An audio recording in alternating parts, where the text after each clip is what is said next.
This is the Boley 6-in-1 coffee maker.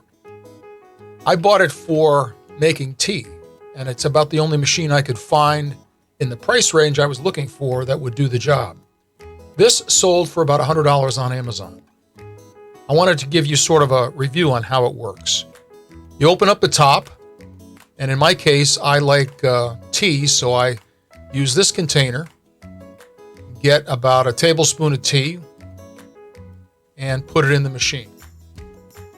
Then you put the top on and close the lid. I wanted to show you the water compartment in the back. The water goes in the back and you fill it up to, it doesn't really have a line that you fill it up to. You're going to have to experiment, but that's about where I fill it up to in the water compartment each time I make a cup of coffee or tea. This container on the side is for your milk.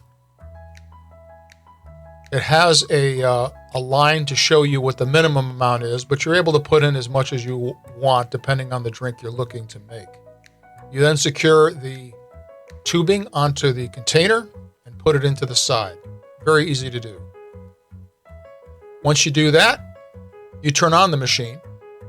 It'll take about a minute or so to warm up. Here it is warmed up.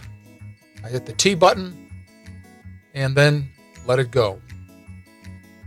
I will say about this machine, it is a little on the noisy side. If that's a strong consideration, you may want to look at other brands.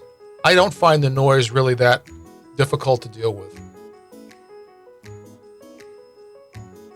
Takes a little while, so I'm going to accelerate this. Now we're at the end portion of where it's brewing. And as it finishes, in my case, I put sugar in my tea, so I'm going to take a moment and stir that once it stops brewing. Then I'll move the frothing device over to the cup and press foam. Takes a few seconds, and there you go. I use skim milk, but you can use whole milk. I tried to use half and half or something thick like that. I didn't really like the results, but whole milk or skim milk or 1% works just fine. Now there it is. There's my cup of tea. In my case, fantastic tea. What I usually do right after brewing, because it beeps, is I'll pour water in for the next cup. Again, up to the line that I've already experimented with. Then the last thing I will do is I'll turn the device to the side a little bit, remove the milk portion of the container. It doesn't have a handle on it, which I do find a little bit annoying, but it's easy once you get used to it. I'll put some water into that milk container and put it back on the device, and then run foam again and clean everything on the inside so it's ready for the next brewing.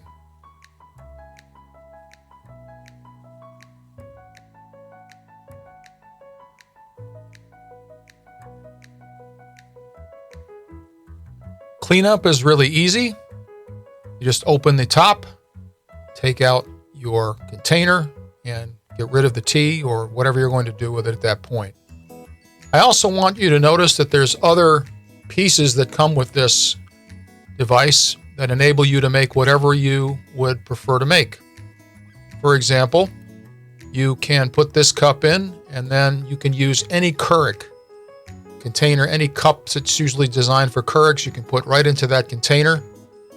In this particular case, I'm going to take a Dunkin' Donuts Keurig just to show you. It snaps in, you put it in, and then that top, normally you just jam it right into the top so that it fits perfectly. I'm not going to do that because I don't want to ruin the K-cup. And then again, you go through the same situation, only this time you push coffee, and it goes through the same process. You also have the option, if you have loose coffee and you want to make your own or brew your own, you've got a special container for doing that. And same process. You just put the coffee in there, tighten it on, and put it in the cup, and away you go. I'm very satisfied with this device. You can make lattes, you can make cappuccino, you can make anything you like, which I typically do for my guests. Once again, I want to highly recommend this product. Happy brewing.